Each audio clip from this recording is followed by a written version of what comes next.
Y'all ready? Ready down here? Okay. Well, good evening, everyone, and welcome to the regular meeting of the Texarkana, Texas City Council. Today is Monday, January the 23rd, 2023. I would like to welcome all of you who are joining us in the audience this evening, as well as those who are joining us online. Your attendance is greatly appreciated. At this time, I will ask our City Secretary, Jennifer Evans, if she will please provide a roll call. Ms. Evans? Mr. Davis? Here. Ms. Hart? Here. Ms. Matlock? Here. Ms. Page? Here. Ms. White? Here. Ms. Williams? Here. We do have a full council this evening, and our invocation and pledge will be led by Council Member Mary Hart. If everyone will please stand.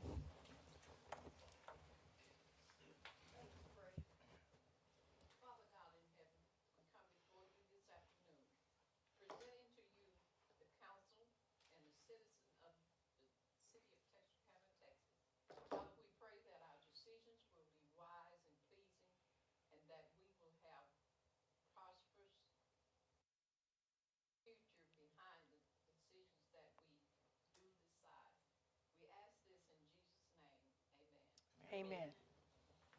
I pledge allegiance to the flag of the United States of America and to the republic for which it stands, one nation, under God, indivisible, with liberty and justice for all. Thank you very much. You may be seated. This chair doesn't roll very good. Okay. Just as a reminder to everyone, our upcoming council meetings for the month of February will be held on Monday, February the 13th and Monday, February the 27th at 6 p.m. here in the council chambers. Also, we have some special events coming up later this week. The Downtown Chili Cook-Off, which is for the benefits the Texarkana Homeless Coalition, will host their annual Chili Cook-Off this coming Friday, January the 27th. It'll be held at 316 Hazel Street, which is across from the Salvation Army building downtown on the Arkansas side. And the event will be held from 5 p.m. until 8 p.m. and admission to the Chili Cook-Off is free. So encourage our citizens to go out for that. Also, Friday evening, we have our annual Texarkana USA Chamber of Commerce banquet that will be held at the Texas Side Convention Center this year. And so we're looking forward to a great gathering for that event as well. Backing up just a second in reference to the Chili Cook-Off, the cost to register, so if there's someone who's interested in registering their famous, or they think they have a famous chili recipe, the cost to register and enter some chili is $25. Raffle tickets will be available for $5, and all proceeds will be used to coordinate homeless services and to fund scholarships. Have some fun and come dressed in your best 80s get-up. So we're having an 80s theme for the Chili Cook-Off. And for more information, you can call Vachille Fernandez at 903-798-3904. Vachille, are you in the room? Yeah. Will you raise your, stand up. We'll be for sure. So I believe you can see Vachille as he stood up. So anyway, if you have any questions while you're here this evening, certainly feel free to contact Vachille. I'd be more than happy to provide you any information or to answer any questions that you may have. At this time, we'll move along with our agenda this evening. We have a student space flight experiments program. This is a program that has received a lot of recognition, not only in our community, but around the country. This is hosted by the Texarkana Independent School District. And so I'm just going to turn the program over to Todd Marshall from TISD, and he will provide additional information. And Todd, we welcome you this evening. Thank you. I don't know if I could win a chili cook-off, but I could probably win a chili eat-off. I could eat the chili for sure. But I'd probably have it all over my clothes as well. So Right. Thank you for having us tonight. We're so excited to be here and so excited to share the experiences and the accomplishments of our students at Texas Middle School and in TISD. We've just been such a great experience. We're excited to share. I do want to recognize our students before we get started and a few other people. We have two missions that we are going to recognize tonight. Mission 16, which their experiment was last year, and it just launched this past November. And then Mission 17 was just selected, and it will launch sometime this spring. For Mission 16, Rivers Glass, Jaden Rios, Tiffany Bowen, and the teacher was Miss Marcy Kelly. And their experiment was the effects of space travel and microgravity on hybrid brine shrimp eggs. So it was launched on November 26th and returned just a few weeks ago after being on the International Space Station for 6 weeks. Mission 17, which was just selected to go and be launched later this spring, was Mr. Nirav Nupane, Cavante Espada, Max Gaylor, and the teacher was Miss Sarah Gustafson. And their project were do tardigrade develop, I think I pronounced that correctly, do tardigrades develop properly in microgravity. And again, it's scheduled for later this spring. I also want to recognize a few faculty members that have attended tonight. Dr. Doug Brubaker is our superintendent. He is here. Miss Lakeisha Taylor, she's the director of STEM and CTE. Mr. Sean Davis, he's our Texas Middle School principal. Mr. Derek Jenkins, he's a assistant principal at Texas Middle School, and then Miss Emily Burns, she's the STEM curriculum coach at Texas Middle School, and of course Miss Sarah Gustafson, she's the teacher that's here representing tonight. So we're excited they're here, and they've all played a huge part in this program. But just briefly about the program, again, it is a Student Space Flight Experiments program. It is a nationally and global program across the world. It gives students the opportunity to participate in different STEM and engineering activities where they can have an opportunity to have an experiment launched to the International Space Station. The previous mission, 16, had 22 communities from around the world that participated. We had 142 projects within our district, and 3 were selected to move on to be selected by the SSCP organization and review board, and then our effects of space travel and microgravity on hybrid brine shrimp eggs was selected. This current mission, 17, we had 156 projects that were submitted to review, and we had 3 that came back, and then finally we found out that just recently that this mission 17, to tardigrades develop properly in microgravity, that was the one that was selected by the organization. Oh, went too far there. Just an overview of the program. Again, it is a world, national and a global program, and it's designed to encourage students to explore and to investigate different science and math and engineering activities, and just to pique that interest with kids. It's something that's grown. I believe they've grown the project. It was a regional, then it went to national, now it's global. So it's something that is continuing to grow, and we're very thankful to be a part of it.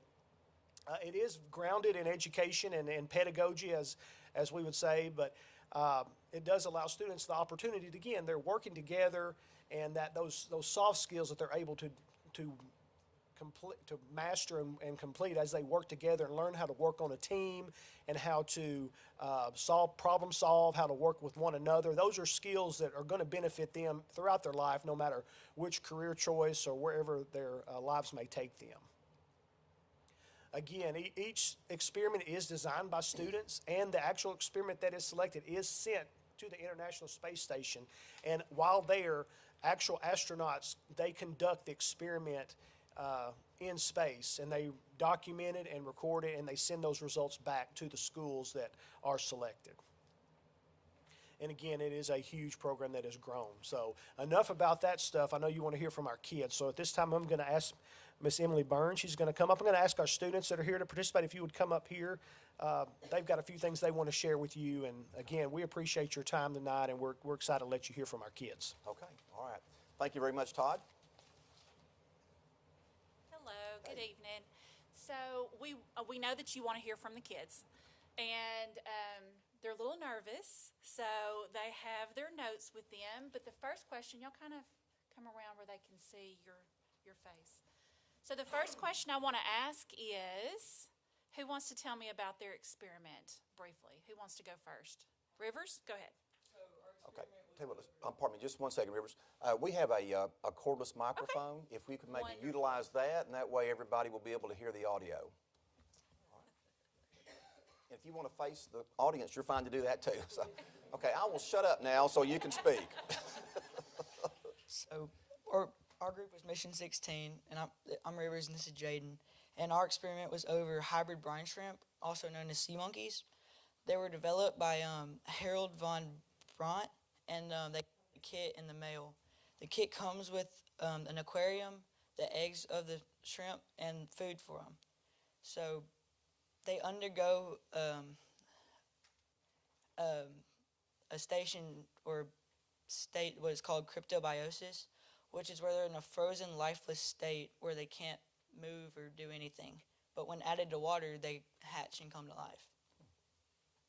They make a perfect pets. People have no allergies to them. And the reason we chose them is because they're small and durable and be able to be shipped in the mail. So we thought, why not see if they could be shipped to space and be maybe used as a food source? And then Jaden, or not Jaden, then Rav. So, tardigrades are a species of organisms that can survive really harsh environments like negative 234 degrees Celsius to 100 degrees Celsius, and some can even survive 30 years of frozen starvation.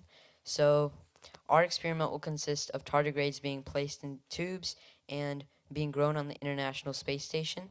After this, they'll come back to Earth and we will analyze the results. In addition to our test sending tardigrades into microgravity, our experiment consists of 2 new species of tardigrades that have never experienced microgravity before. Added together, we will have 3 species of tardigrades being tested, and we will also be able to see how the different subspecies react to microgravity and compare those results directly with the organisms on Earth. So, do y'all want to tell the group how you felt when you found out that your experiment was picked? Yeah, Jaden. Jaden, how'd you feel? Well, whenever we first found out we were chosen, sorry, we were so excited and proud. It was amazing to think about being a part of providing more information that could enhance space travel and life in space. Watching the launch was an incredible experience and one that we know not many people get a chance to be a part of. Every kid dreams of being an astronaut, and it has been so fun to feel a part of something big.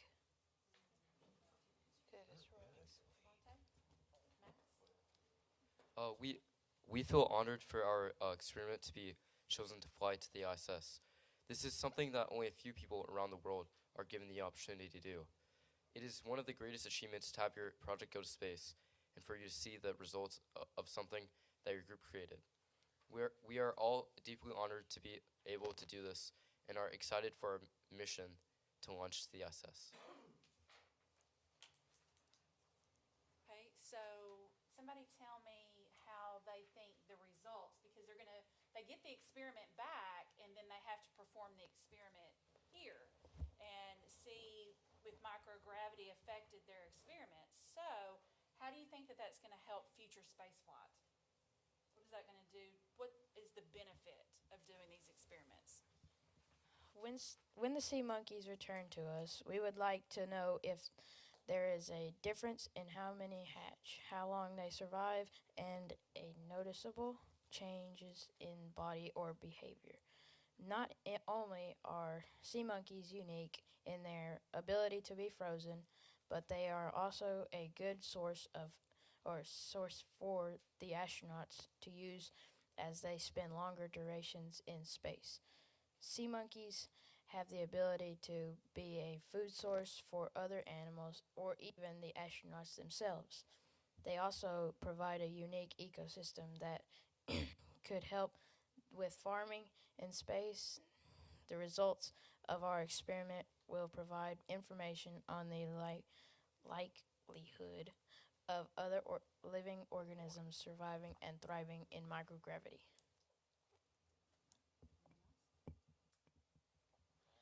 The results of our experiment will help future space travel because tardigrades' properties have been shown to be very beneficial. And if our testing shows that they do develop properly, they could help astronauts survive future space travel.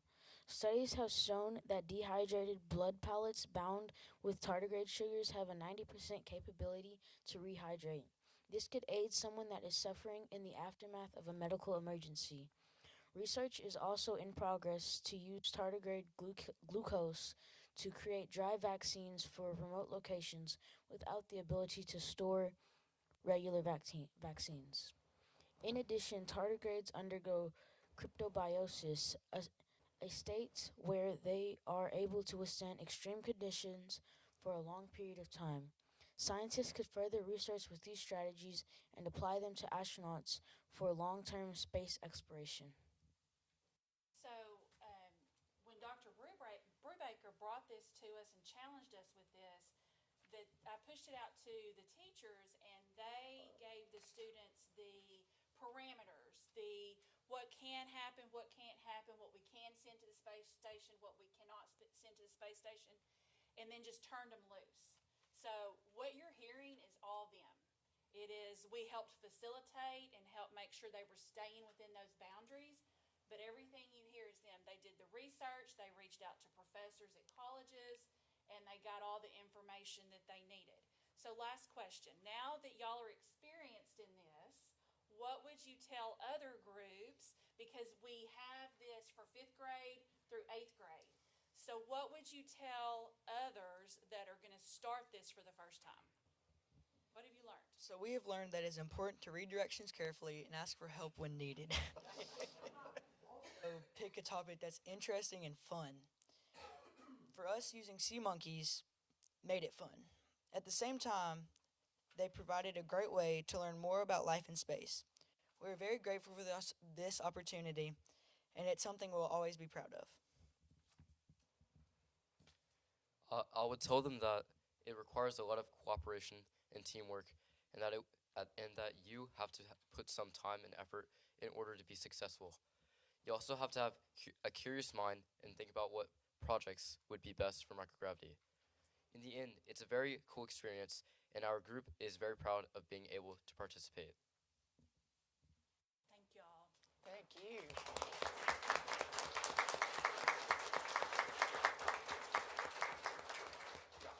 I'm going to ask y'all to come up front. We'll step down for a photo. And isn't this just remarkable? Great It things that is. are taking place in our school district with these bright students, and they may be doing things that affect future generations. And so we certainly want to thank you all for being here this evening and the great work that you've done with this particular project. So I'll step down. We'll take a quick photo.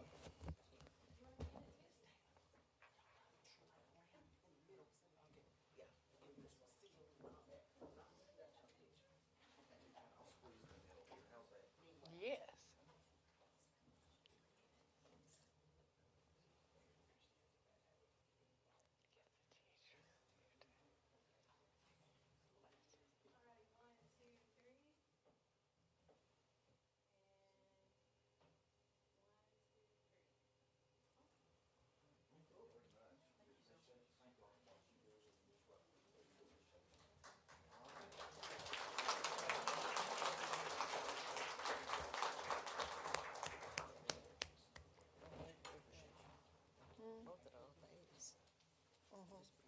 That's good.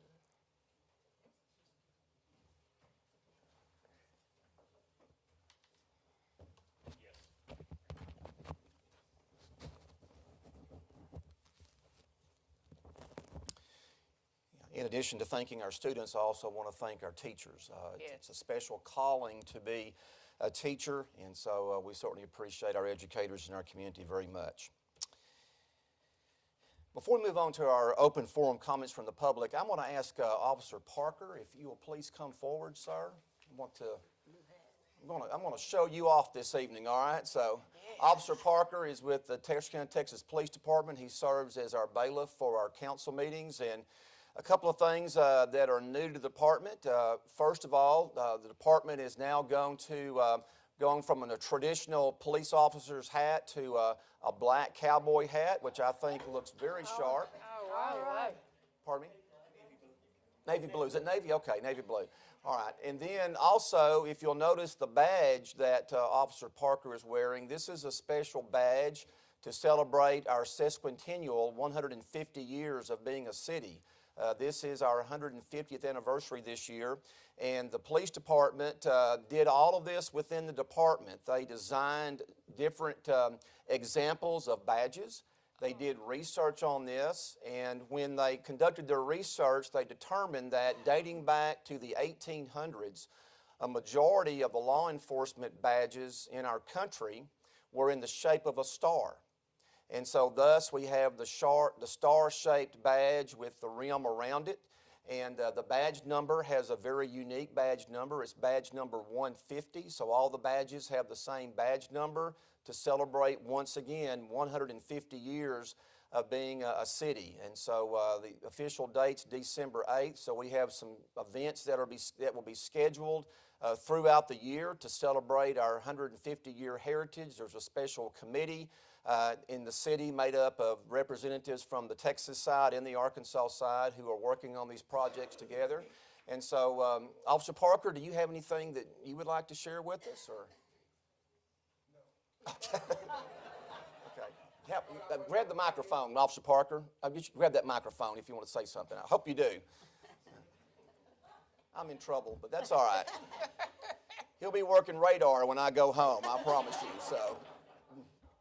I wasn't gonna like the hat until I put it on last week. So I think we are gonna look good in it. I think so too. Okay, Officer. Thank you, Officer Parker. All right. So another great example of the great work that our police department does, serving and protecting our citizens, and also looking very, very professional in their uniforms. At this time, we'll move along to our open forum comments from the public. If there's anyone this evening who would like to address the council, you're welcome to do so. You will have up to 5 minutes to speak. However, if you are here this evening and you are here to speak on one of our public hearing items, then I respectfully ask that if you will wait until we get to that particular public hearing item, we'd be more than happy to listen to your comments at that time. We also ask those who want to address the council to fill out one of the yellow sheets in the rack there by the wall. And so, Ms. Evans, did you have any sheets no sheets were filled out? So does anyone want to address the council this evening on an item other than our public hearing items this evening? Okay. At this forward, move along to our appointments to boards and commissions and committees. Do we have any appointments this evening by the council? I do have several this evening. These are ones that I would like to make. Most of these are going to be reappointments, but I do have one that will be an appointment. As far as an appointment, I would like to appoint Haley Alexander to be a part of the Keep Texarkana Beautiful Commission. Also, I have a reappointment of Susie Heath to the Library Commission.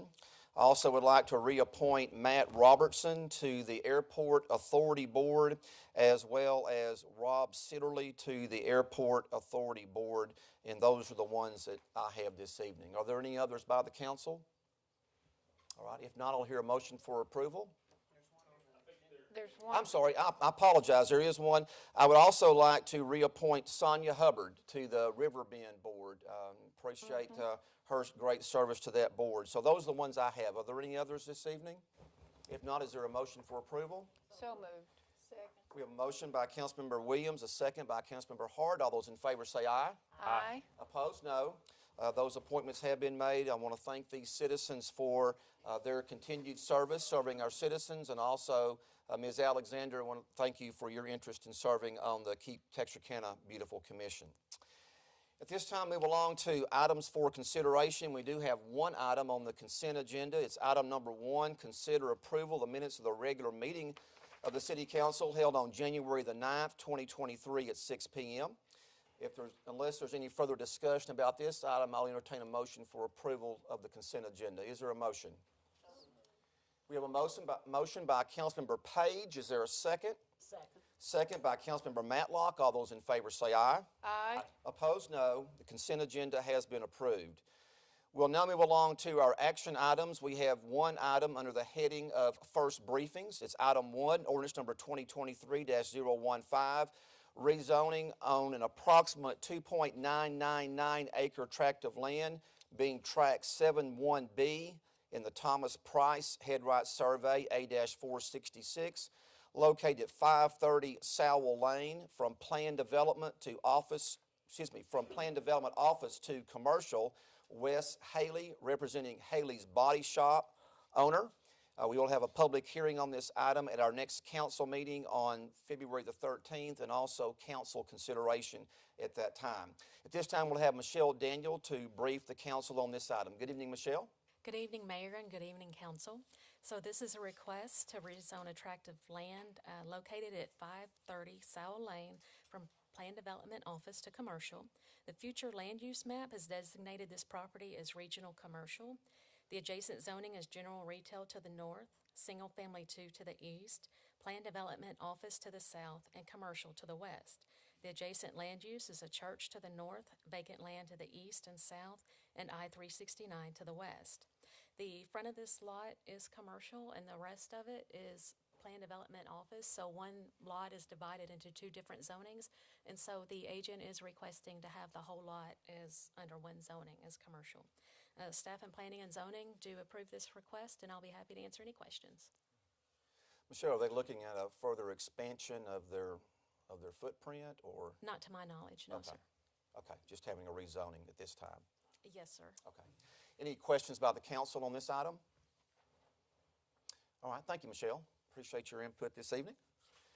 At this time, move along to our public hearings. We do have several public hearings scheduled this evening. Item 1 is ordinance number 2023-004, amending sections of Chapter 8, Animal Care and Control of the Code of Ordinances.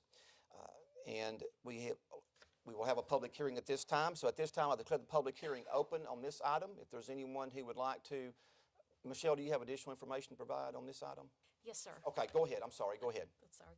Okay, so since our last briefing, staff has updated the sections of the ordinance, and those sections that have been updated is Section 8.2, Enforcement, and that is amended to refer to traps that are placed by the city or the releasing of a person's common household pet. And so basically it's unlawful to tamper with a trap that is placed by the city unless it happens to be your personal pet. Then of course you can let Fluffy out if you need to.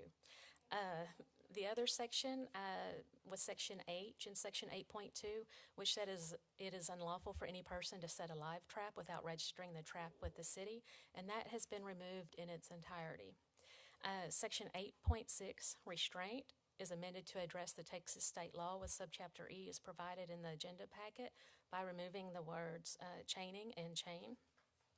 And 8.6F is amended to replace the word transferred with transported. And that's all I have. Okay, all right, thank you. Any questions on this one? Okay, thank you, Michelle. So at this time, I'll declare the public hearing open on this ordinance. If there's anyone who would like to address the council, if you'll please come forward and state your name for the record. Not seeing anyone coming forward at this time, I'll declare the public hearing closed. Is there a motion for approval of the ordinance? So moved. Second. We have a motion by Councilmember Hart, a second by Councilmember White. Ms. Evans, the caption, please. An ordinance of the City Council of the City of Texarkana, Texas, amending sections 8-1 through 8-3, 8-5 through 8-8, 8-11 through 8-15, and 8-18 of Chapter 8, Animal Care and Control of the Code of Ordinances, containing repeal or severability and superseding clauses, containing legislative findings, providing for publication, and establishing an effective date. All those in favor say aye. Aye. Opposed, no. The ordinance passes unanimously. We'll now move along to items 2 and 3, which are related. The first one relates to ordinance number 2023-005. Before we do the public hearing, Daniel also has some updated information to provide to the council this evening. Michelle? Good evening again.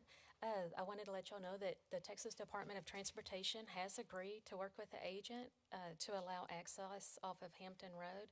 It's shown on page 85 in your agenda packet, and it's also shown on the screen. And I'll be happy to answer any questions. Questions for Michelle? So this is kind of a new development from when we had our first briefing, so thank you for Yes, sir. updating us on that, Michelle. All right. At this time, I'll declare the public hearing open on ordinance number 2023-005, rezoning a 3.5-acre portion of a 7.21-acre tract of land, being Tract 28, Willis Oldham, Headright Survey, A-458, located at 1521 Moores Lane. From agriculture to commercial, Emmanuel Sanchez, owner, Aaron Gaylor, agent. A three-fourths vote is required by the City Council to approve this request, and so that would be 5 votes in the affirmative in order for this item to pass. And so I know we may have several here this evening who may be wanting to speak on this item, so when I open the public hearing, we certainly want to be respectful to those who are here this evening. So if you have something you would like to say, you will state your name for the record, and then once you complete what you have to say, then feel free to return to your seat. So at this time, I declare the public hearing open on ordinance number 2023-005, which is relating to the rezoning. And if there's anyone who would like to address the council on this item, if you'll please come forward and state your name for the record. Yes, sir.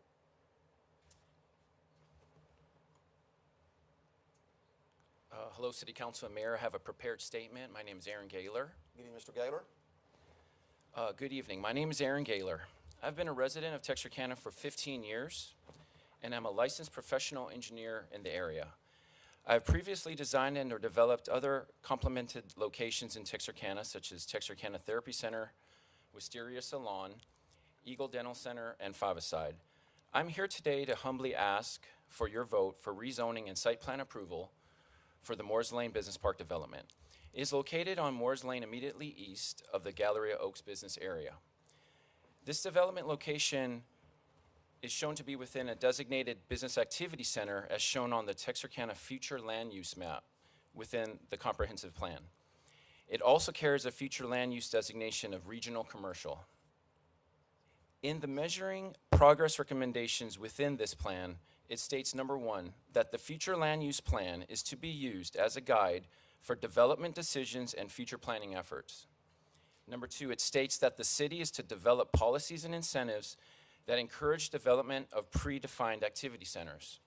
And number 3, it states that efforts should be made to update the city's zoning ordinances to incorporate the intent of each future land use designation. In the comprehensive plan where it defined how to measure progress in implementing the plan, these 3 measurements I just described are all assigned to be in the short-term designation, which means that they are recommended in the comprehensive plan as to being completed in the next 1 to 2 years of the plan being published. Short-term designation also means this item is considered high priority for the city or low cost to implement for the city. This is all relevant background in the ideal suitability of this development to the city per the comprehensive plan. I would like to state that this project has full city review approval. It also has the approval of Texarkana Water. In fact, this project will improve the local sewer infrastructure by allowing, via an easement provided within the property, the removal of the local lift station. This development has also been conceptually designed to meet all drainage ordinances. In fact, this project will have no negative effect and even a positive impact to the local drainage because it will have its own detention pond. In addition, and very important, a traffic study was completed by MTG that showed that at 100% build out of this phase development, the impact to Moores Lane will result in the current street size only being at 1/3 of its full traffic capacity. The study showed that even at the highest peak hour of use, in this case in the morning rush hour, this development will only on average add 1 extra vehicle every 75 seconds to the flow of Moores Lane. In this case, it would be opposite the normal traffic flow in the morning. The drive entrance to this development, 250 feet from the next nearest residential street entrance, which happens to be across the street, and further east when coming from the Summerhill direction. On the development side of the street, in this immediate area lies many current commercial uses. Coming from the most east direction, there's a set of storage facilities full of Mr. Blackburn's automobiles, a Texas Travel Center, and a Boots and Saddle Horse Arena. There are 2 standalone homes on this development side of the street. One is my neighbor, who's selling me this property and is fully in favor of it happening.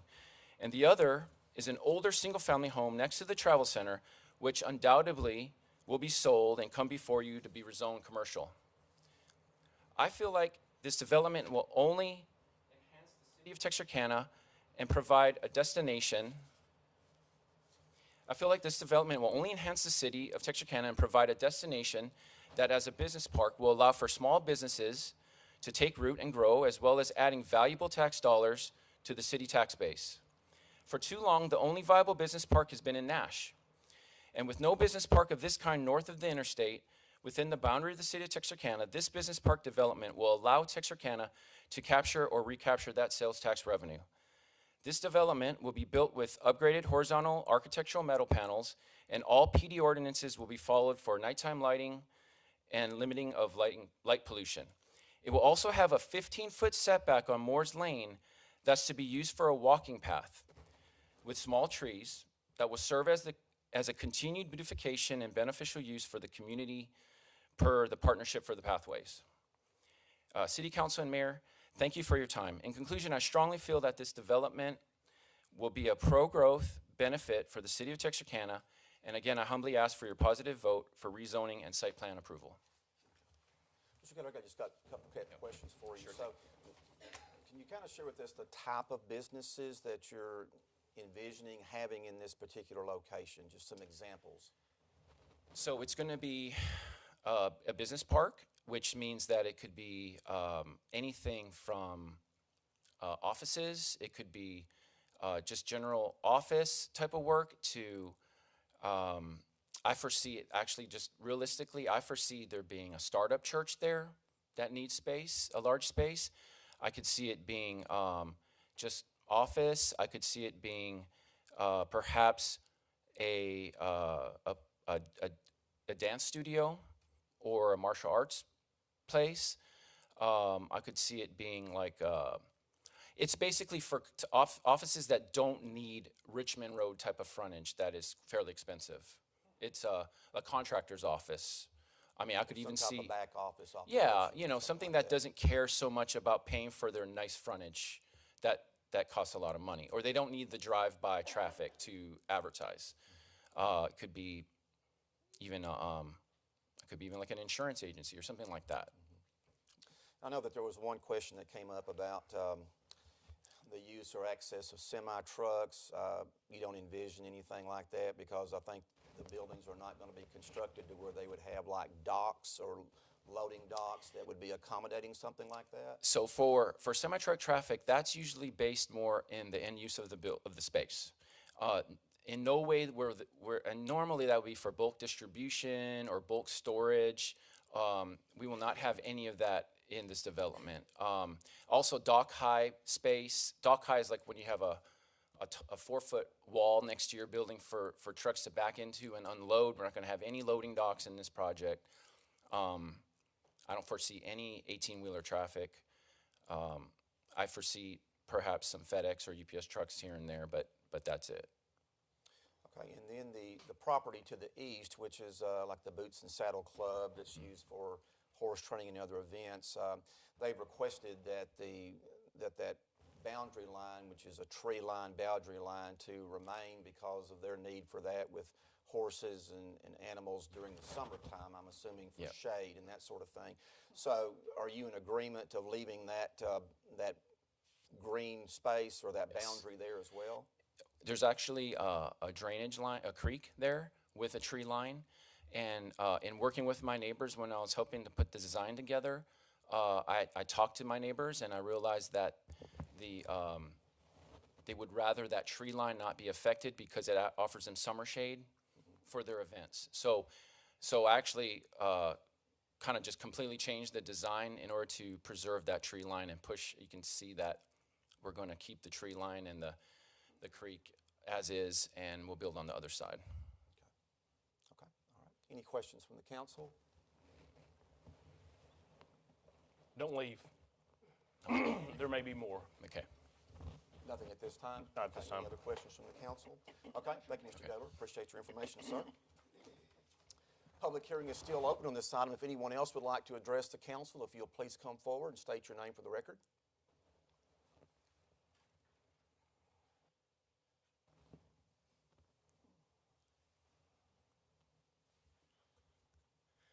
Hey, I'm Zach Ratliff. I appreciate y'all's time. Good evening, Mr. Gratliff. Glad to have you with us this evening. Thanks. I'm here in support of this, just on the basis of the usage.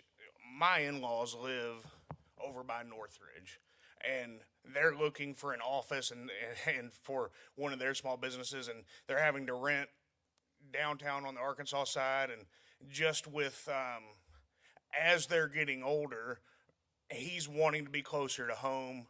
And this just is convenient for him. This makes it easy to do. I've talked to a few small business owners that would love to be able to stay, not have to drive. Not that Nash is a million miles away, but not have to drive, not have to cross the interstate, not have to do these things, and be able to be around their location, where they know where to eat, where they know where home is, and to make it easier on them to do their daily business and to just live. Thank you all very much. Thank you, sir. Public hearing is still open. If anyone else would like to address the council, if you'll please come forward and state your name for the record. Evening, council members, Mr. Mayor. My name is Aaron Jennings. Good evening, Mr. Jennings.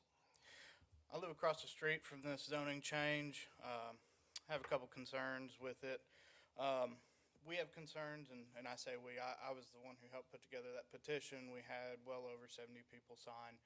All concerned neighbors up and down Ruston Road, North Park, Gregory, etc. We have concern with crime. We have concern with noise and light pollution, more so noise during the construction phase. There's going to be all kinds of equipment going up and down there, tearing up the roads, etc. We've got issues with this phase construction. That means it's just going to keep being construction for nobody knows, but we're talking 4 buildings in a phase. It could be anywhere from a year, 2 years. We're not sure. We also have concerns with the rainwater in this development. For example, we got 1 inch of rain last week on Wednesday. That 1 inch of rain over my guesstimated 2 acres. There weren't real good measurements on there, but 2 acres worth, 1 inch of rain ends up being about 54,000 gallons of water. In our area, we've been known with a really good rain to get well over 5 inches. So that's 135,000 gallons of water. I understand there's a retention pond and some other items there. We have not seen any kind of hydro report on the effects that this will have, the runoff, etc. All of this concrete, all of these new buildings and roofs, we're losing a lot of green space that was used to soak up said water. So we do have real big concerns there. Our current street obviously floods anytime there's a big rain. Some of our neighbors' backyards will flood out. We want to make sure that if this is going to be a thing, that it's to the T and it's not an afterthought. Oh well, oops, sorry. You got to live with it. The building in its current form doesn't really match the area it's being proposed for. It's made out of metal. It's very industrial. If you drive up and down Galleria and Moores, even the housing back through there, it's all brick. It's all facade. It blends together. It doesn't stick out. It's not going to be an eyesore, anything like that. We also have concerns on what this might do to the Boots and Saddle Club. Maybe not now, but 5 years from now, 10 years from now, kind of like that property next to it that will sell and become commercial. Will that happen to the Boots and Saddle Club? Will they be forced out at some point and turned into commercial as well? Currently, as of last night, there are 66 commercial properties for sale in the 75503 zip code. That's pretty much north of the interstate. For lease, there's over 40 that are turnkey and ready to go, with rates starting at 96 cents a square foot. So I understand there might be a need for this. I just don't think the need is right here next to all of our homes.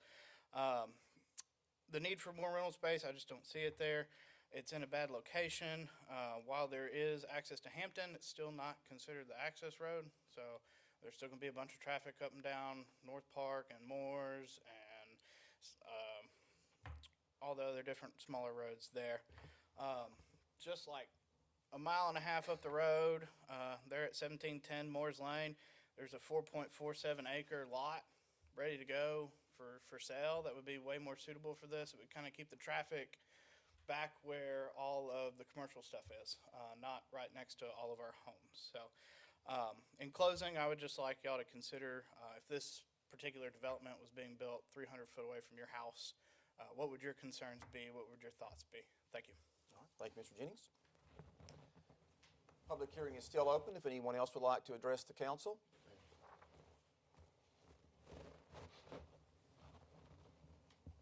Good evening.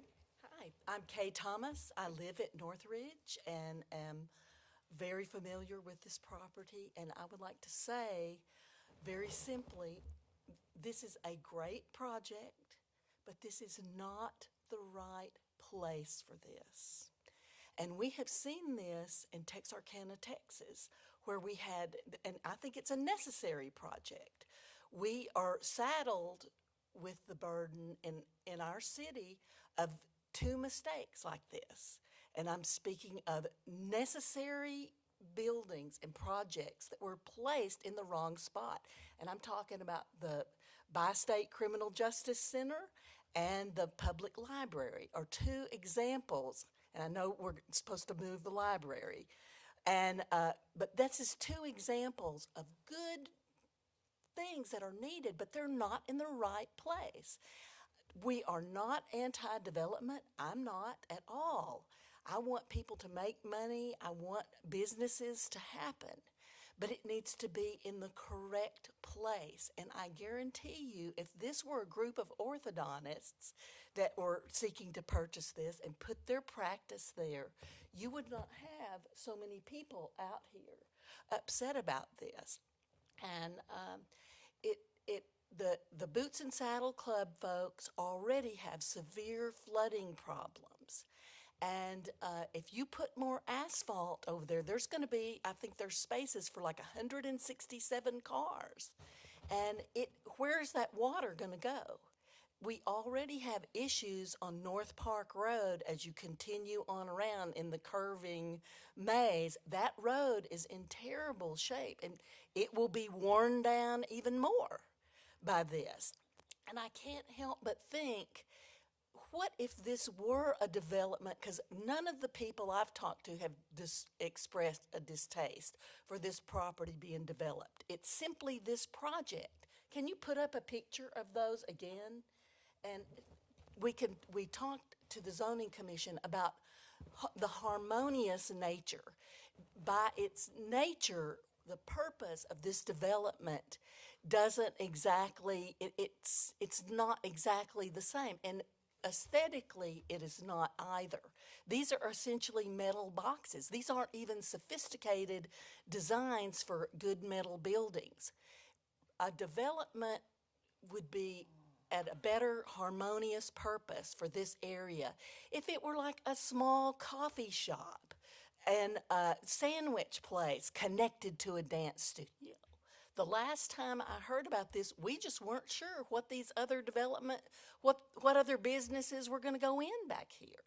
And I mean, there is that nursing home over there near there. And if you have, garbage trucks and things make a lot of noise and they disturb a lot of people. So I would urge the council to let's hold off and vote against this until we have the infrastructure of the road and the water situation and perhaps a more harmonious development that will draw people from the neighborhood, and enhance your neighborhood experience. And I'm going to leave you also with this. Would you want to spend $250,000 to $300,000 for a house across from this that you wake up and you look at that every day? So I'm going to urge you, please turn this one down this time. It's just not the right one for this place. Thank you. Thank you, Ms. Thomas. Public hearing still open.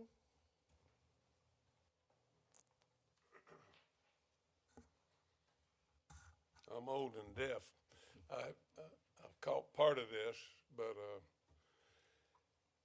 Mr. Orr, if you'll state your name for the record, please. my name is Maurice Orr. All right. Good evening, I Mr. live Orr. at 1 Devon Lane, Texarkana. I've been here 86 years.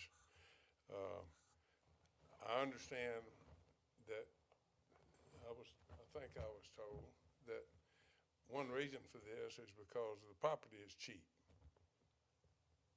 I drove around today all over Texarkana, Texas, And there are acres and acres and acres of undeveloped commercial property with infrastructure, with new streets. I don't understand why, if I was developing something, I would put it in those streets that already had the infrastructure. Y'all are familiar with it. I'm sure y'all are the ones that got it done. It's really beautiful stuff. It's going to be 2 or 3 hospitals out there, a lot of car dealers, a lot of businesses. Why they would have decided to do this in a residential area is beyond me. But the infrastructure is not ready for this or any other development. It's not even good enough for what's there now, which is a vacant piece of land. You're gonna force traffic. I guess if they have warehouses, I'm sure they'll bring all the stuff in with 18-wheelers. So how you gonna get an 18-wheeler in there? Well, according to Mr. Gaylor, there would not be any 18-wheeler traffic because the buildings are not Well, you constructed couldn't, with docks. he just tell you that now, but he can't keep them from coming. If you order something, it's coming, isn't it? Well, take a man by his word. Go ahead. That's really all I have to say. If you go right on down that street east, there's a lot of vacant land there that I think Dr. Smith owns. And Ralph Miller lived there, he was 103 or something. And that house is still there, and that land's for sale. And then just past that, where the Park Road turns to the right, Jimmy Blackburn sold his place across the interstate, and so I have no objection. He already owned the land, I guess, and he's developing it and building buildings and all that stuff. You know, you're pushing the limit on getting close to houses. And these people that live, like this lady, where she lives, it's gonna be in her yard. I don't understand the reason for doing this and that with all this land that we already have the infrastructure set up for. We went before the zoning commission and they agreed with us, but I guess y'all are not, you don't necessarily have to agree with the zoning commission. Well, Obviously. anything that's handled by the zoning commission comes to the council for final Okay. consideration. Yes, sir. I've been turned down before in this town, so I tried to buy some land over on the interstate, and they turned me down. So I ended up going further out because that land was vacant and the infrastructure was there. Yes, sir. Well, I don't understand why I was made to do that, and because this land, I assume, is cheaper than that other land. Can you answer that question? Basically, that's the reason. Well, the properties you're referring to are like $6, $8, $10 a square foot. Yeah. And I won't say what I'm paying, but that's so high that that's why it's undeveloped as it is. It's great land, but it's undeveloped because of the price. So the development can't make economic sense. Unless you're an auto dealer or a doctor or a lawyer, perhaps, you can't, or a hospital, you can't afford those type of land costs. Your project will never. Well, the city spent all that money out there on those streets, out there north, and you don't think that's gonna work, huh? I know some of the owners, and I like, no offense, but my kids I'll have grandkids, and they'll have kids, and there'll still be land out there. It's not, very few businesses have a business model in this town, outside of hospitals, auto dealers, and certain doctors, that can afford the prices that are being presented for the land. And until that comes down, which it never will, that will not develop, and that's why I've been here 15 years, and that's why it's still vacant. And that's why also, a lot of the leasable space that's in town is not renting, because it's way too high. It could be an out-of-town ownership. That just won't come down on their prices. This town is very unique in the business models that can survive. I am trying to provide cost-effective space that can meet the needs at a price point that they can afford and not go out of business. And there's a slew of, if you talk, there are people that would love to do a small business, a boutique,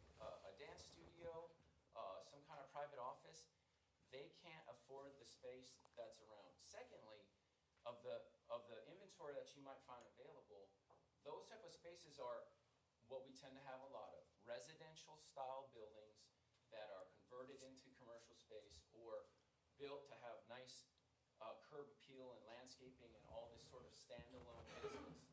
That type of arrangement is not cost effective from a rental standpoint. You can't develop that and anybody afford it.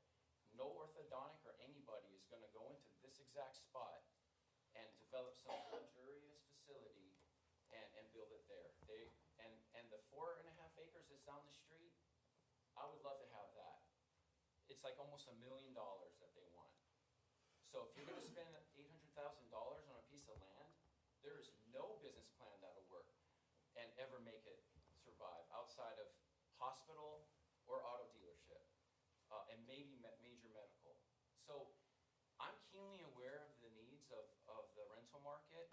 I'm a consumer, and I have some developments with small business. They can barely make it. I'm trying to provide cost-effective but nice-looking space, like any business park would be in any big city. So if you go to any big city, there will be a business park. Nash Business Park is the best we got, but it's basically a hodgepodge of development. There's none of that north of the interstate. Nothing exists like that. Most importantly, this is master planned in the future land use for this precise use. So people can complain about the location, and I understand, but look at where it is. It is next to the interstate. It's not this home, the residential area that's surrounding this. If you blew up that picture to all of Texarkana, it's right next to the interstate, and there's this massive amount of residential moving away. It's so close to the interstate that anybody that built here 20, 30, 40 years ago had to have known that eventually this commercial corridor would continue to develop as it is now. The travel center is there now. I love Boots and Saddle. I plan on letting them use my parking lot for their special events. They're not here tonight, but they're for this project. Their drainage, they were affected by the travel center drainage, but that's been solved here recently. I am going to, Dusty's here with the city, he could maybe speak to it. If you add a retention pond to your property and you take care of your own water, you are actually helping everybody backstream, because now instead of me inputting my water into that stream and it backing up into the neighborhoods, I'm gonna hold on to my own water and let it trickle out slowly. So I'm gonna be beneficial from a drainage standpoint. You watch, when this gets built, it'll help the drainage in the community. I believe there's a road improvement going on right now. Aren't they resurfacing Moore's Lane? No. I think that's in the works. But regardless, the traffic study is very clear. The input into the street from this development is gonna be very small. I believe, yes, when change in development occurs in your backyard, nobody likes it. Nobody wants it, but you have to understand, this cannot be grass and trees forever. It is future land use regional commercial. It's gonna happen. I'm trying to give the most beneficial use for the community. And I really think it's gonna, 5-10 years from now, people are gonna be happy it's there and excited that they can drop their kid off there for dance and they can have an office that's affordable, right in proximity with everything. I think I opened it up for him. Well, I hope it works the way you say it's going to. Very seldom has that happened in my life. Matter of fact, I don't ever recall one that they did exactly what they said. You're gonna do what is financially good for you. And that's my point. What we talk about here has nothing to do with the reality of how this gonna work out. Anyway, thank you for your time. All right. Thank you, Mr. Orr. Public hearing is still open. If anyone else would like to address the council, please come forward and state your name for the record.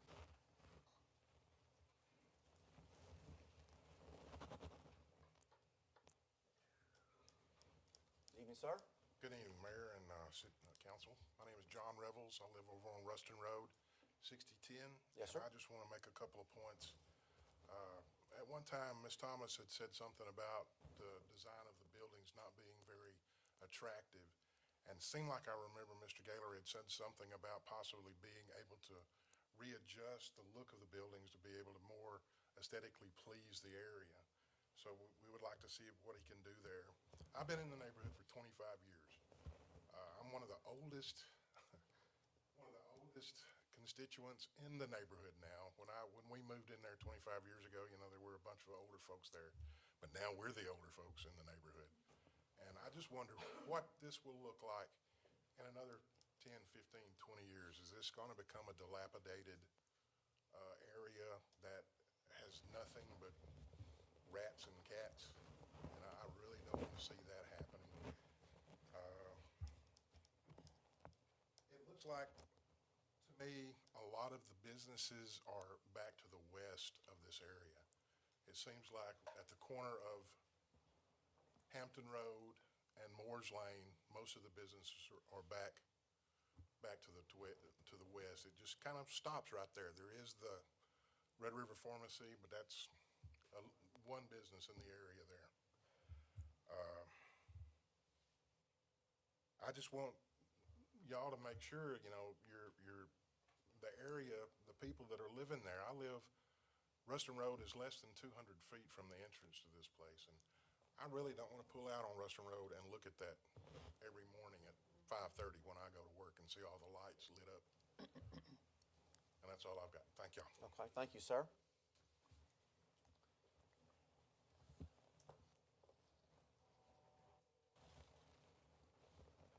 Public hearing is still open. If anyone else, please state your name for the record. I'm a little short. Hello, everybody. My name is Devin Jennings, and I actually moved to Ruston Road 2 years ago. It was our first house, so this is our first home. I'm speaking some of my speaking points, as well as one of our neighbors who is actually 200 feet away from where the zoning change is going to be. I have worked for a locally owned business for 12 years, which is Dot's Ace Hardware. Our parking lot is an empty parking lot at night because we do not do business. And from my experience with empty parking lots at night, we have had people park in our parking lot. We've had people sleep in our parking lot.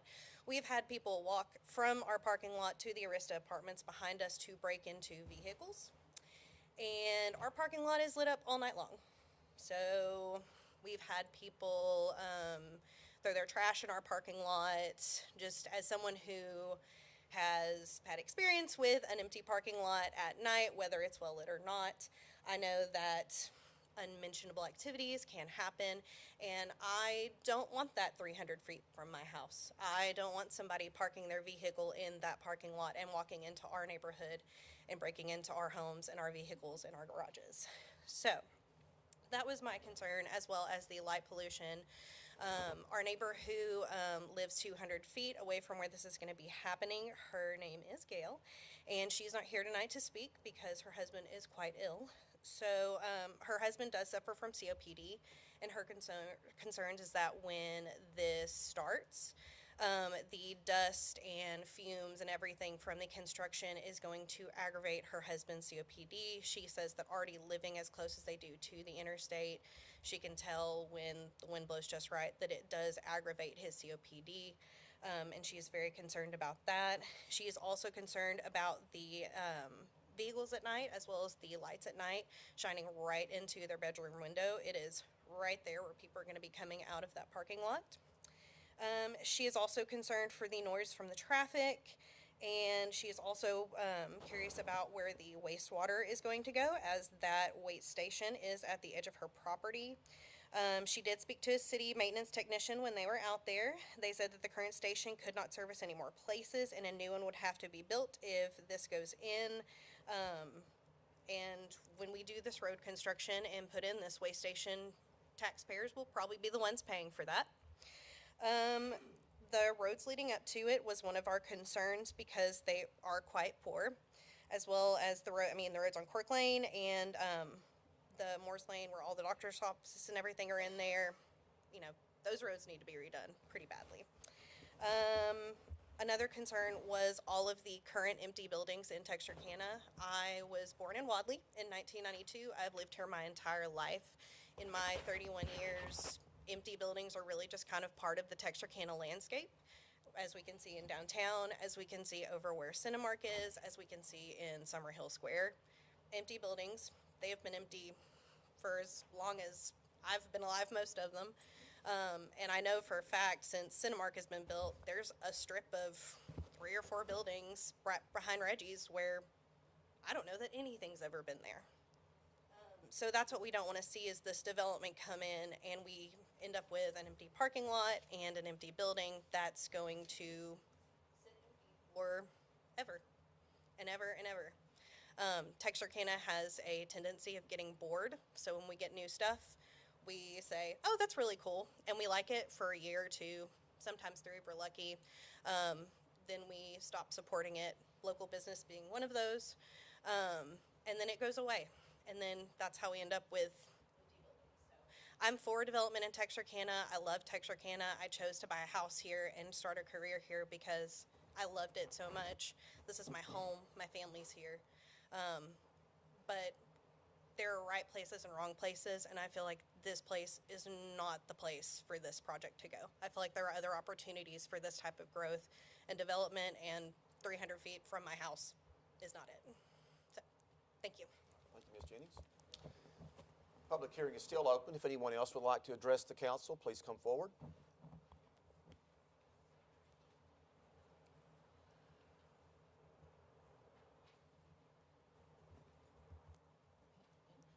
Hi there, it's Aaron again. I just would like to say that the Boots and Saddle Club did sign the petition against this. So, thank you. Public hearing still open. For Boots and Saddle, we're not here tonight, but I did have a long conversation with them after planning and zoning, and they said a lot of people were signing because they didn't know what it was going to be. So it's a lot of unknowns and a lot of, mystery to it. A lot of mystery to it. If they were here, they would admit that they're excited about it. So,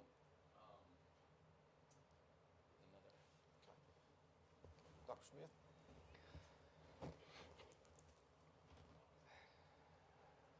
Please state your name for the record, sir. My name is Jack Smith. Good evening, Dr. Smith. I own a piece of property in close proximity to the property under discussion, and you have heard a number of voices opposed to this development, and I would like to enter my voice as being in favor of it.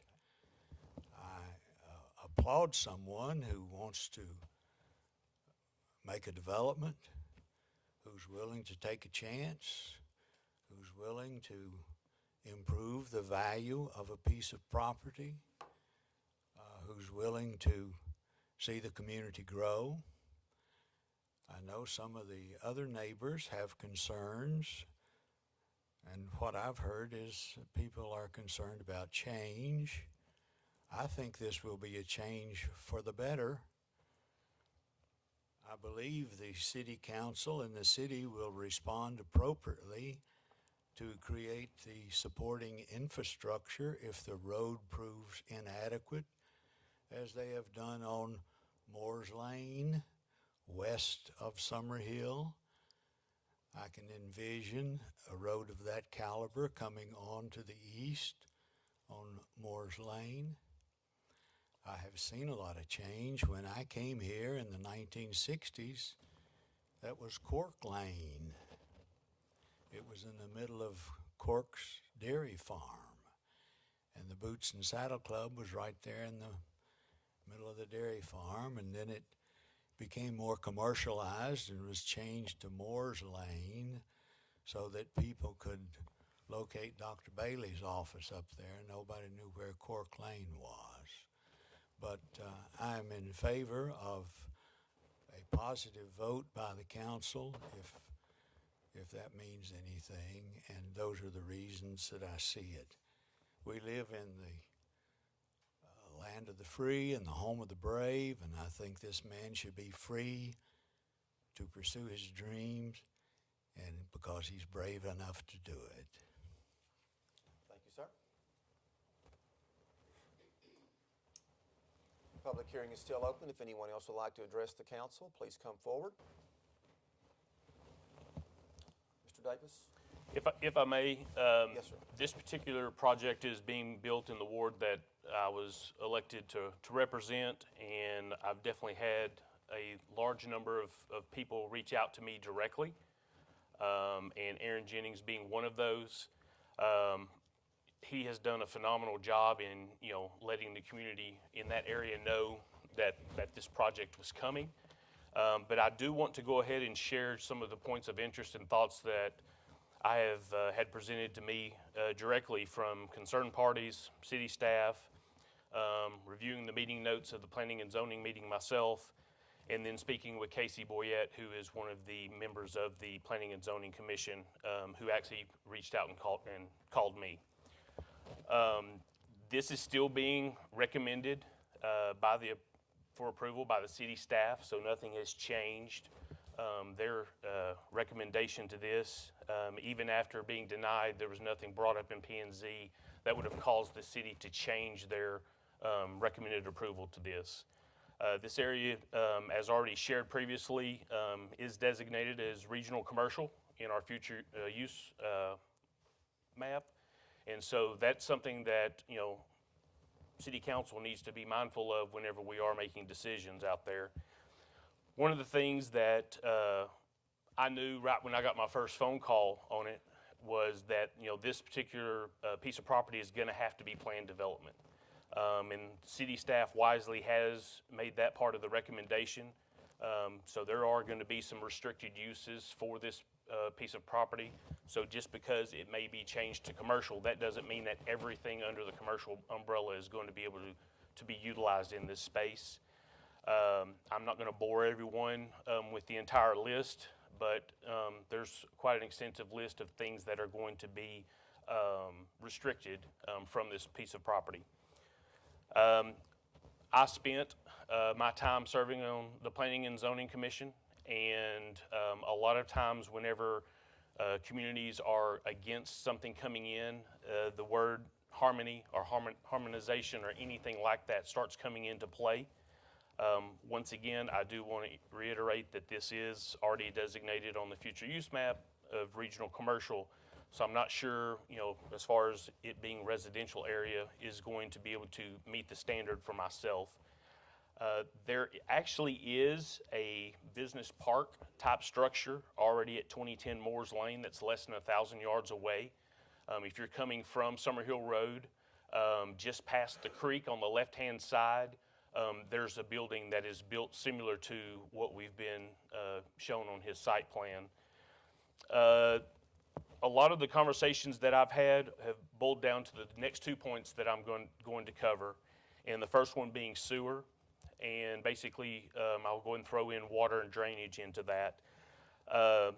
I was excited to see, and I know that the water utility district, or Texarkana Water Utilities, has also shown some eagerness into the 30-foot utility easement that is going to be allowed on the left side of this project.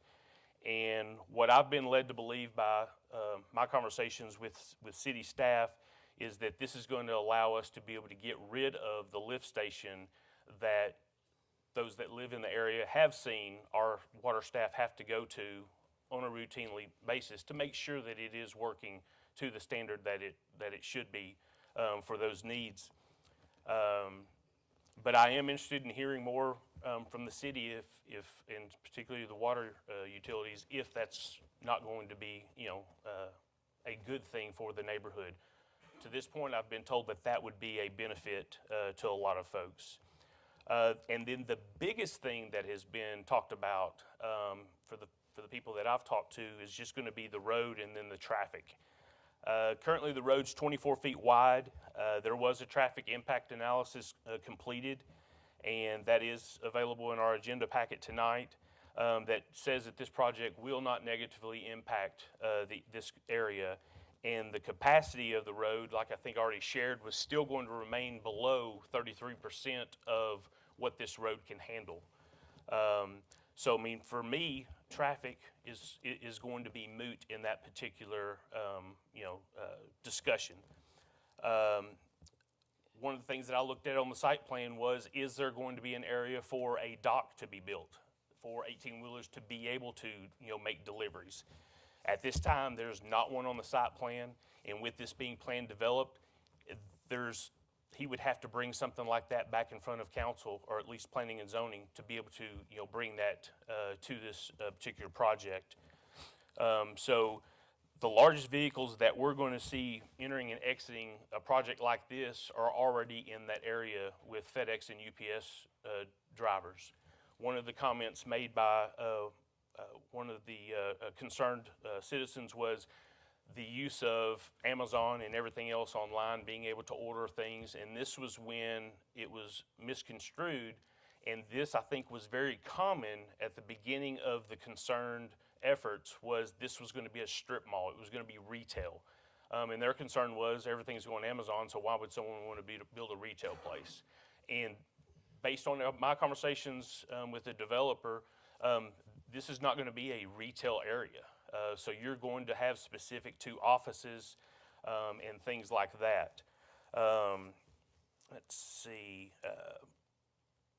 Just this past weekend, I made sure that I went by just to see. I've tried to drive different times of the day just so I can get a good feel for what is actually happening in the neighborhood.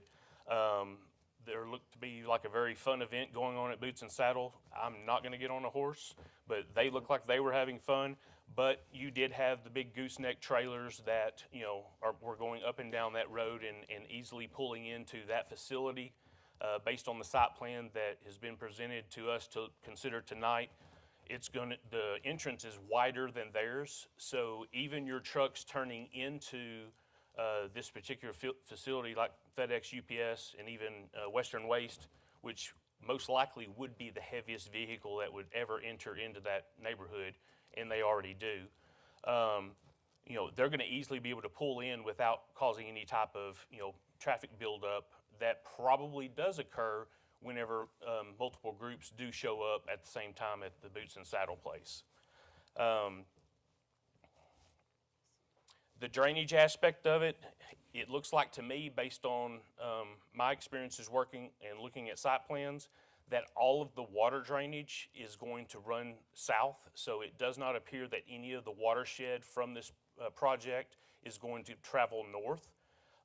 The aspect of building that detention pond, I think, is going to be very beneficial to that area because it's going to hold his water and not necessarily impact those that are downstream. And maybe someone from city staff can correct me on this, but there's still one more study or so to be able to identify drainage issues, or, I'm assuming that's correct. So, there still could be some requirements if this gets passed tonight that the city imposes on drainage that, would make it not be feasible for him to be able to move forward. So it's going to be a focus of mine to make sure that the drainage issues would be addressed. I know that there was a lot of money spent just to correct the issues south of Boots and Saddles. I did speak to the president of that club today, and she did express that initially there were some concerns, and she and I had a very good conversation today on how this project would be able to move forward and have the least amount of impact for those that are around them. And I'll try to make it even quicker. The animals, I've had citizens be concerned with the deer that are out there.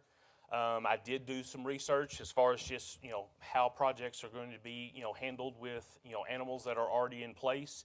And the biggest issues that I was able to come up with is when you've got projects that are built and there's no way for them to be able to migrate to other areas, that there are actually physical barriers that would keep them confined to that area. And fortunately for us in that area, there's nothing that's going to be a barrier that would keep any animals from being able to migrate and continue to flourish elsewhere. The best benefit to this, and one of the things that I hope is going to be supported, or not supported, but implemented with the approval of our Moores Lane and Galleria Oaks road being redone, is the fact that we're going to be able to extend our walking paths. And from day one, that was a deal killer for me. if we were not going to give space to have the walking path in front of this particular piece of dirt, it was going to be a no from me, regardless of what else could have happened. So, I mean, I do think that being able to, connect the Philip McDougall and the Watts Trail is going to be important for our community, just to be able to have a better walking situation in our city. And then it's a business park and not a strip mall. That right there is probably the number one thing that I think most people signed the petition for, is because they didn't want a strip mall in their area. And I agree, that is not a good place for a strip mall. The aspect of having retailers there and having busy traffic all day long, that would not be a good use of that piece of dirt. And as someone who sees business plans quite often, I can't imagine anyone that has a retail location want to build their particular location there, just because it's going to be off the beaten path as far as, those that are going to have just natural drive-by. Oh, look, there's a phone store. I'm going to go in there real quick. You're not going to have that drive-by, all of a sudden, I want to buy something from that store. And lastly, it's going to be two things that are tied together. With my time on planning and zoning, I definitely learned a lot and appreciate the work that goes into what planning and zoning does. And so with that, I've got to justify why planning and zoning would have looked at this negatively before it became to us. And I know that it's going to weigh heavy on the other council members. But one of the things that I want to share is Aaron, once again, worked very, very hard in reaching out to the community in that area and getting folks involved. And the petition was returned to the city on or about November 7th. At that point in time, no site plan had been presented to the city. I believe the 7th was the day that the city actually received it. So the petition itself, with wording of with concern of increased traffic, noise, and strain on local utilities. Well, we didn't have a traffic study at that time, so that was really unknown. And so I do think that there were folks that signed this petition based on that particular criteria alone, that they didn't want a lot of cars in their neighborhood, and that can be supported. I can agree with that. And then, in regards to, noise, the jake brakes on the trucks on I-30 and just the vehicles that are traveling east and west, I cannot imagine that the sounds in this particular area are going to outweigh those sounds from I-30. Now, I do think that the time frame of having something built, that is going to be, there are going to be times where that's going to be some loud noise. But I would like to think, and if we don't already, it might be something we could look into. But I'd like to think that we've already got some things on the books that are going to limit that they can't go and jackhammer concrete at 4:30 in the morning.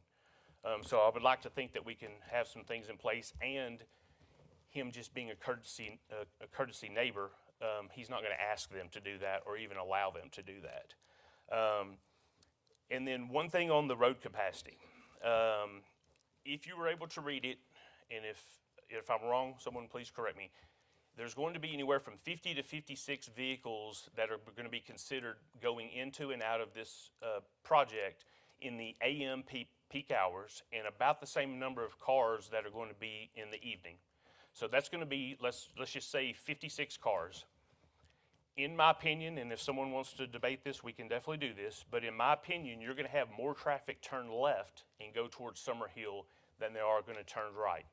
I think that it's going to be no more than 25% that are going to turn right to either go back into Winchester, which is where my parents live, or keep going into Northridge or somewhere on North Park, or go into Spring Lake Park area.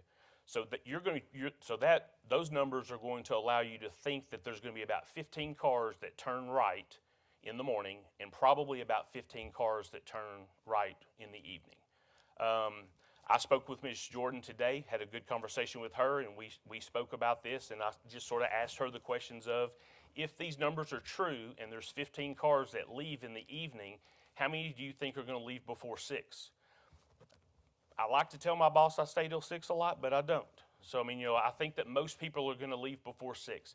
So could there be 4, 5 cars that maybe a headlight, hits a window? Possibly.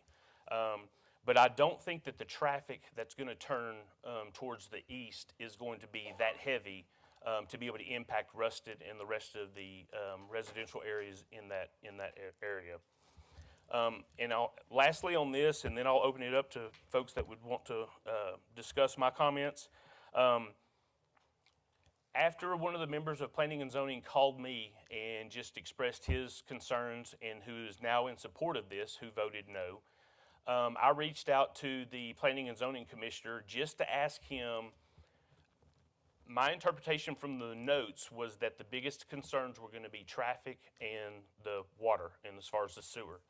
And he agreed that yes, those were the 2 biggest concerns, but his biggest concern was going to be, what is this project going to do to the roadway in front of it? And in my conversations with city staff, there's going to be some accountability held to Mr. Gaylor that the road is going to come back into play once this project's done at every single phase, either same or better than what it's in today. And so, I would like to think that he's going to have the courtesy to be able to help us be able to maintain, where we are. The city, or the council, just this last meeting approved the beginning of the work that's going to be required to redevelop the roads of Moores Lane and Galleria Oaks just this past meeting. So I anticipate that to start taking place. Is there a time frame that we think that project could possibly be completed? I'll defer to Dusty on that, but it should start pretty soon. I know it's in design currently right now. So, I'm excited to see just what Moores Lane and Galleria Oaks is going to do. And so, I would like to think that during this time, and it's been referenced to me that even though it's not going to be included in this particular phase, the discussions of how much it's going to cost and what we can do from the stop sign that people have referenced to North Park, we're going to at least be able to know exactly what we can and can't do with that particular location. So I know that should this be approved tonight, there's going to be some strenuous stress test from me to stay on top of this project and to continue to be mindful of those that are willing to talk about this. Even those that disagree with me, I'd like to think that they can honestly say that I've been open. I think that I've even prepared Aaron on how to prepare to get as many folks and the process to be able to get this petition in front of P&Z and get this petition in front of us. But with the concerns that have been presented to me, it sounds like to me that this is something that can move forward and be better for Texarkana. Sorry to talk so much, but I've had a lot of people call and ask me questions. Thank you, Mr. Davis. Public hearing is still open. If there's anyone else who would like to address the council, please come forward.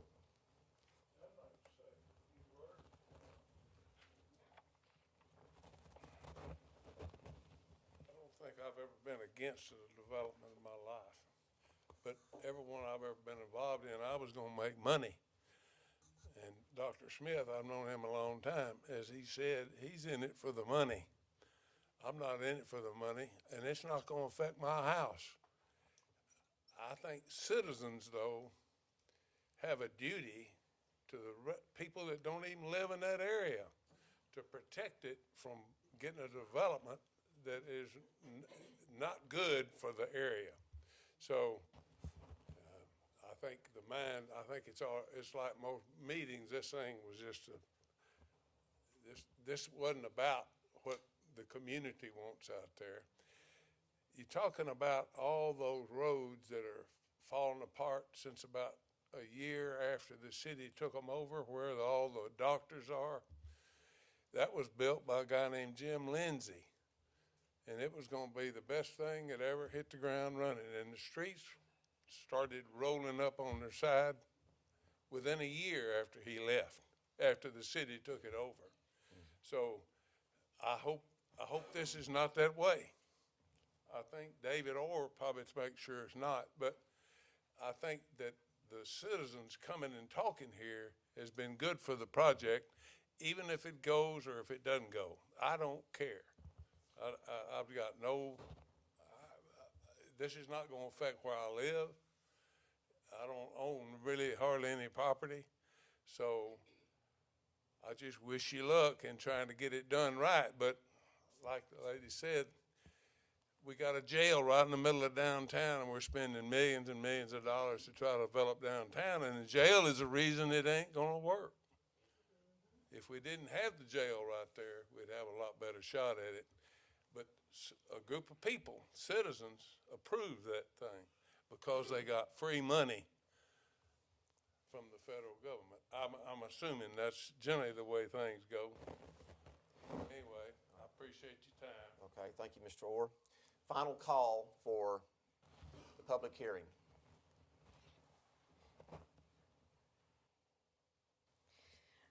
I still would like to make the comment that out of all of the concerns that Jay Davis went over, we still did not talk about the potential for a higher crime risk in the area.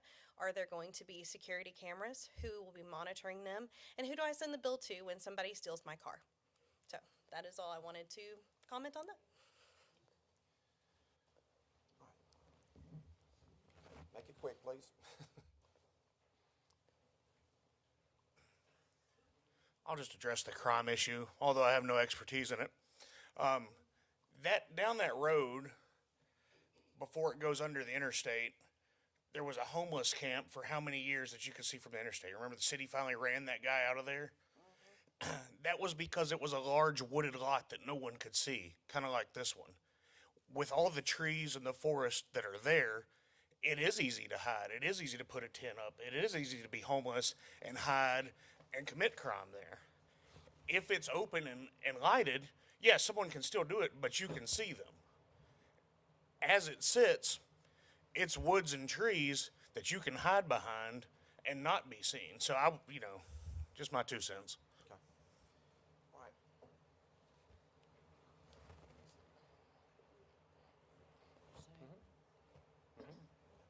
Okay, we're kind of starting to get into a rebuttal type atmosphere, so that's not really the intent of the public hearing. So, yes, sir, I'll listen to your comments, and then we need to wrap it up. Right quick.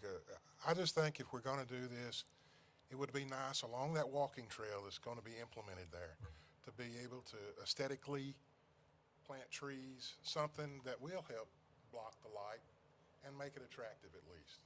The buildings do need a little bit more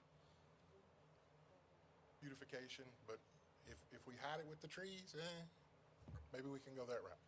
Thank you. Okay, thank you, sir. Real quick, the building is set back 100 feet from the street.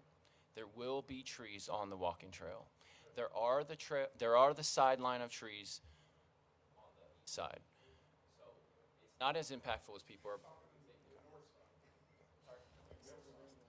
Yeah, there will be trees on the walking trail. It'll be a nice walking trail with small trees and that will shield it. And the building itself is 100-foot setback. That street is 24 foot wide. When you're driving by, unless you turn and look, you will not see that building. Okay? All right. Final call. All right. At this time, I'll declare the public hearing closed on this particular item. Point of order to the city attorney, Mr. Lewis. So when this motion is made, do we need to have a motion with the inclusion of PD on this particular item, or is that necessary?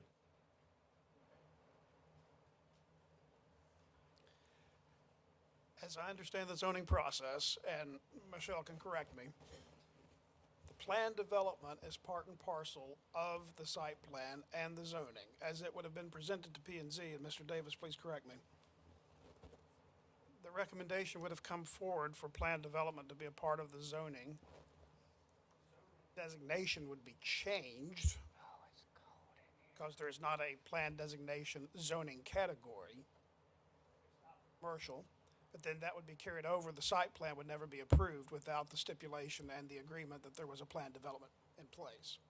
That being said, if it allays the council's and if it would allay the public's concerns, I think you can easily just make the motion contingent upon it being plan development. That will take care of that process, because then plan development would be part of the recommendation in the next item for the site plan. Okay. hope I got that right. All right. Thank you, Mr. Lewis. Council clear on that point of order? Okay, all right. Is there a motion for approval of the ordinance? So moved. Motion with including the plan development phase?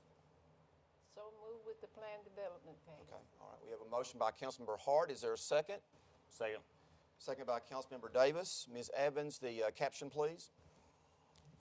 An ordinance of the City Council of the City of Texarkana, Texas, amending the zoning ordinance of the City of Texarkana, Texas by rezoning an approximate 3.5-acre portion of a total 7.21 acre tract of land, being Tract 28, Willis Odom HRS A-458, located at 1521 Moores Lane in the City of Texarkana, Bowie County, Texas, from agriculture to commercial, containing a repealer clause, containing a severability clause, and establishing an effective date. All those in favor say aye. Aye. Aye. Opposed, no. Motion carries unanimously. We move along to item number 3, ordinance number 2023-006, amending PD-22-3C for site plan approval on a 3.5-acre portion of a 7.21-acre tract of land, being Tract 28, Willis Oldham Headright Survey A-458, located at 1521 Moores Lane. Emmanuel Sanchez, owner, and Aaron Gaylor, agent. A 3/4 vote is required by the City Council to approve this request. So at this time, I'll declare the public hearing open on this ordinance. If there's anyone who would like to address the council, please come forward and state your name for the record.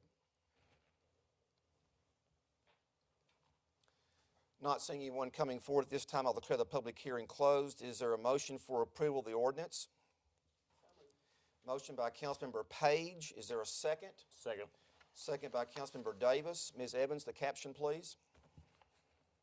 Ordinance of the City Council of the City of Texarkana, Texas, amending PD-22-3GR for site plan approval on an approximate 3.5-acre tract of land, being Tract 28, Willis Odom HRS A-458, located at 1521 Moores Lane in the City of Texarkana, Bowie County, Texas, containing a repealer clause, containing a severability clause, and establishing an effective date. All those in favor say aye. Aye. Opposed, no. The ordinance passes unanimously. Before we move on to our next item, I want to thank the citizens who were here this evening, whether you spoke for or against this item. This is part of our democratic process, and your time is greatly appreciated. At this time, we move along to item number 4, ordinance number 2023-007, granting a specific use permit to allow the location of a single-wide HUD code manufactured home on Lot 8, Block 48, Grandview Edition, located at 3704 Jones Street. Janice Jameson, owner. At this time, I'll declare the public hearing open. If there's anyone who would like to speak on this item, if you'll please come forward and state your name for the record. Good evening, ma'am. Good evening. And my name is Janice Jameson. Okay, Ms. Jameson, glad to have you with us this evening. Thank you. And I'm just for the approval of it, for us to be able to put the single wide there. Okay, all right, very good. Any questions from the council? Okay, thank you, Ms. Jameson. Thank you. All right. Public hearing is still open on this item. If anyone else would like to address the council, please come forward. At this time, I'll declare the public hearing closed. Is there a motion for approval of the ordinance? We have a motion by Councilmember White and a second by Councilmember Hart. Ms. Evans, the caption, please. An ordinance of the City Council of the City of Texarkana, Texas, amending the zoning map showing the location, boundary, and use of certain property by the granting of specific use permit number S-769 to allow the location of a single-wide HUD code manufactured home on Lot 8, Block 48, Grandview Edition, located at 3704 Jones Street in the City of Texarkana, Bowie County, Texas, containing a repealer clause, containing a severability clause, and establishing an effective date. All those in favor say aye. Aye. Opposed, no. The ordinance passes unanimously. All right. Good luck to you, Ms. Jameson. Is she still here? Yeah. Okay. All right. Item number 5 is ordinance number 2023-008, granting a specific use permit to allow the location of a double-wide HUD code manufactured home on Lot 6, Block 3, Windsor Park 2nd, located in the 2500 block of Findlay Street. Electra Walker, owner. Robin Jr., agent. At this time, I'll declare the public hearing open on this item. If anyone would like to address the council, if you'll please come forward and state your name for the record. All right. Good evening, sir. How you doing, Mayor? How you doing, Council? My name is Robin Jr. and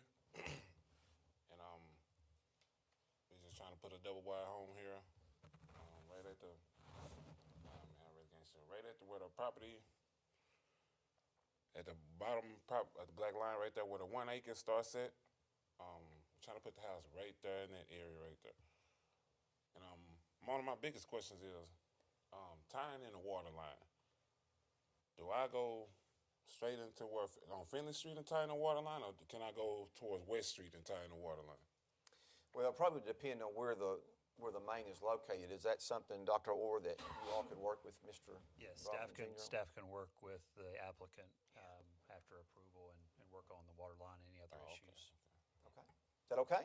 Yes, sir. All right. Any other questions you have, sir? I pretty much think that was all. That was my main question. And one more. Well, they was talking to me about the driveway and saying that I needed concrete.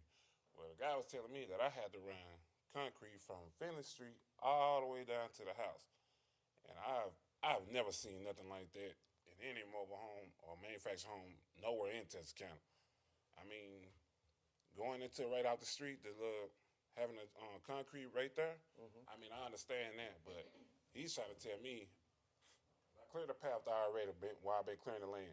He's trying to tell me I need to have a concrete driveway come from Finley Street all the way down to the bottom where I'm trying to put the house at. And I mean, Well, that's something we'd also have to check on. What were you planning to utilize? I mean, what you mean now? Well, how were you planning on getting a vehicle from Finley Street down to the I'm making location? a driveway. I'm making a road to go down into the to the house, but concrete all the way down. Like, I mean, concrete for the first part coming in, then gravel the rest of it. But as far as concrete, I mean, I don't know nobody who paying that kind of money to have a concrete road all the way down there. Once again, that would be something for the staff to visit and work with you on. So. Is there any input the staff could offer on that, on whether that's a requirement or not?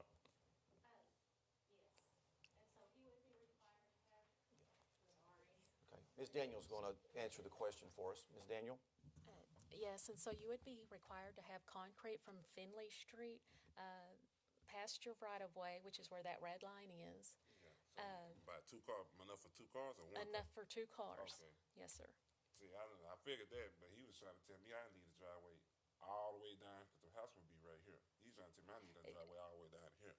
After you have enough room, after you meet the requirements for a driveway, then you can put in gravel past that to your house. That's what I thought. I mean, I've never seen nobody with a concrete driveway all the way like that. Yes, I mean, that's pretty much it. Okay. All right. Thank you, sir. Appreciate your time this evening. Public hearing is still open on this item. If anyone else would like to address the council, please come forward. At this time, I'll declare the public hearing closed. Is there a motion for approval of the ordinance?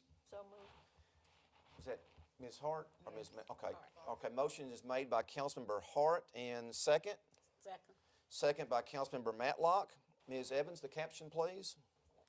An ordinance of the City Council of the City of Texarkana, Texas, amending the zoning map showing the location, boundary, and use of certain property by the granting of specific use permit number S-770 to allow the location of a double-wide HUD code manufactured home on Lot 6, Block 3, Windsor Park 2nd, located in the 2500 block of Finley Street in the City of Texarkana, Bowie County, Texas, containing a repealer clause, containing a severability clause, and establishing an effective date. All those in favor say aye. Aye. Opposed, no. The ordinance passes unanimously. Items numbers 6 and 7 are related. Item 6 pertains to the rezoning. Item 7 pertains to the specific use permit. Ordinance number 2023-009. Good evening, sir. Good luck with your project. Just going to say good luck with your project. Good luck with your project. Thank you so much, sir. Thank you, Council. Okay. I really appreciate it. You're welcome. Item 6 is ordinance number 2023-009, rezoning lots 9 and 10, Block 180, Triggs Edition, located south of 1008 Cedar Street, from commercial to single-family 3. Angela Forte, owner. At this time, I'll declare the public hearing open. If anyone would like to address the council on this item, please come forward and state your name for the record.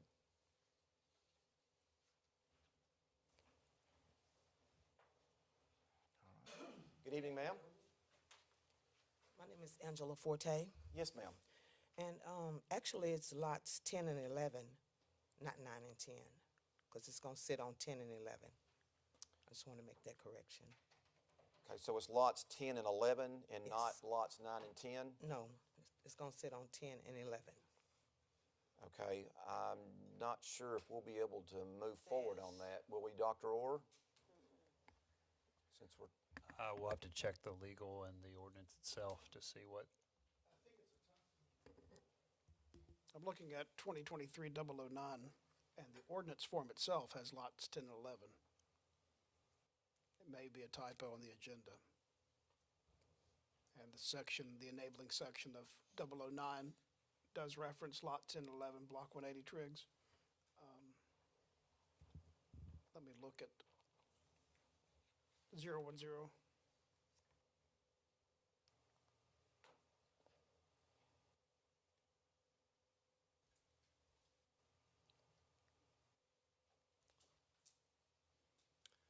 Zero 10 also is reflecting lots 10 and 11. My conservative opinion here would be to postpone this until the next council meeting so that the agenda can be correct pursuant to the Open Meetings Act. And ma'am, what I'm trying to explain, there are certain laws that attach to the content of notice that goes out to the public. And it does appear to me that there's a typographical error in the agenda that went to the public, but not to the ordinance form that's in front of the council. I think it would be safer for you and the council to postpone this until the next meeting. We can renotice it for the correct lot numbers, which are reflected in the proposed ordinances, and then proceed. Okay, that's fine. But on the P and Z, when I came the last time, they said the right thing. So you're just saying that the agenda is The agenda incorrect. document that's posted online and then posted in front of City Hall reflects 9 and 10, which is not correct. We need to correct that for the next council meeting, which I think is the day before Valentine's Day. 13th. And then we can have a corrected ordinance reflected on the agenda. The ordinance form remains the same. The council will be able to act on it. Okay, that's fine. So, council, I would recommend postponing both. Apologize for any It's okay. inconvenience, Ms. Forte. And good catch, too. Yeah, thank you for noticing appreciate that. Okay, I so think it would be Mr. Lewis appropriate- would be a motion for postponement. Motion to postpone both 009 and 010. That's right. Pull up the planning and zoning, it does look like lots 9 and 10 is what planning and zoning considered. And I believe, and I can't find the page now, but I think the handwritten application also says 9 and 10 as well. Postpone to a later council meeting. Counselor, you've been very busy this evening, so. All right, so I would entertain a motion for postponement of items 6 and 7 till we can get verification. So Mayor, can we do them together or we need to do them separate? As a formality, first, please close the, I'm sorry. This time, is there anyone else who wants to speak on this item? Okay, at this time, I'll declare the public hearing closed. and then, since it's a procedural motion, in my opinion, the council can combine a procedural motion to postpone to a later council meeting, both ordinances 2023-009 and 2023-010. Okay, very good. So I'll entertain a motion for postponement of items 6 and 7, which pertain to ordinance number 2023-009, item 6, and ordinance 2023-010, item number 7. Would someone like to make that? I move that we postpone items number 6 and 7 until our next council meeting. Okay, we have a motion by Councilmember Metlock. We have a second by Mr. Lewis.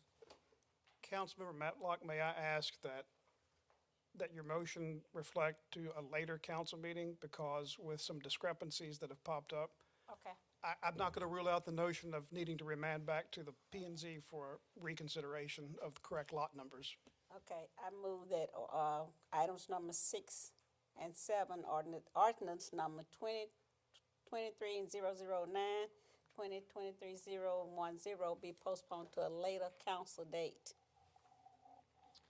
We have a motion by Councilmember Matlock and a second by Councilmember Page. All right, all those in favor say aye. Aye. Opposed, no. Motion carries. Let me ask this question of the staff. So if this has to go back to P and Z, would they be able to have that on their agenda perhaps on February the 6th and then have it brought to the council the following Monday on the 13th? That would be our goal, Mayor, is to have that on the 6th if we can. So as long as we meet the public notice notification for P and Z for February, we try to get that on the 6th and then get that back to you as quickly as we can. Okay. All right, so Ms. Forte, what we're going to try to do is have this on the agenda for the Planning and Zoning Commission for their February meeting, and they'll meet on Monday, the 6th of February. Our council meeting is the following Monday on the 13th of February, and so we will do, everything that within reason to be able to go with that format on a future calendar.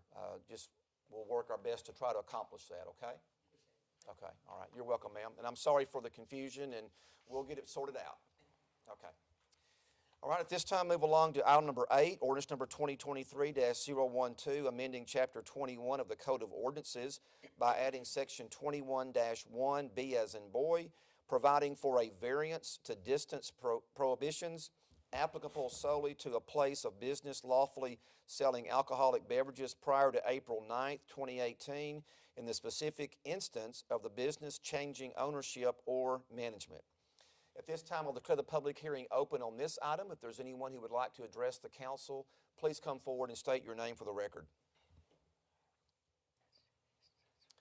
Not seeing anyone coming forward at this time, I'll declare the public hearing closed. Is there a motion for approval of the ordinance? So moved. We have a motion by Councilmember Hart. Is there a second? Second. Second by Councilmember Davis. Ms. Evans, the caption, please. An ordinance of the City Council of the City of Texarkana, Texas, amending Chapter 21 of the Code of Ordinances of the City of Texarkana, Texas, by adding Section 21-1B, providing for a variance to Section 21-1A, prohibitions applicable solely to a place of business lawfully selling alcoholic beverages prior to April 9th, 2018, and a zoning district within which such sale is a permitted use in a specific instance of the business changing ownership or management, containing a superseding clause containing legislative findings and establishing an effective date.